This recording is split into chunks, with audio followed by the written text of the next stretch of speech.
लड़का, पहाड़ी और गौरैया। हर सुबह एक छोटा लड़का अपने गांव के किनारे स्थित एक ऊंची पहाड़ी पर चढ़ता था। पहाड़ी पत्थरों से भरी थी, हवा बहुत तेज चलती थी और रास्ता कभी आसान नहीं होता था। ज्यादातर लोग उस रास्ते से बचते थे और पहाड़ी के चारों ओर बने आसान रास्ते को चुनते थे।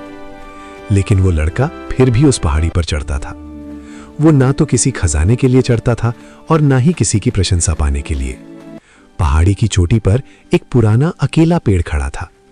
उस पेड़ के नीचे खड़े होकर दुनिया उसे बड़ी, उजली और संभावनाओं से भरी हुई लगती थी।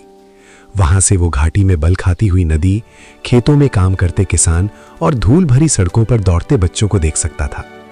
वो दृश्य उसे याद दिलाता था कि जीवन रोजमर्रा की छोटी छोटी चिंताओं से कहीं अधिक विशाल है।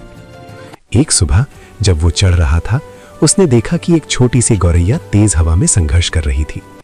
वो ऊपर उड़ने की कोशिश करती, लेकिन बार बार हवा उसे पीछे धकेल देती।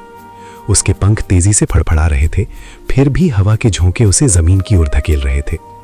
लड़का रुक गया और देखने लगा। गौरैया ने हार नहीं मानी। उसने एक बार कोशिश की, फिर दूसरी बार और फिर कई बार। हर कोशिश उस शक्तिशाली हवा के सामने छोटी लगती थी, लेकिन वो पक्षी धीरे धीरे ऊपर उठता जा रहा था। आखिरकार एक दृढ़ प्रयास के साथ गौरैया को हवा की एक स्थिर धारा मिल गई और वो पहाड़ी के ऊपर ऊंचाई में उड़ गई।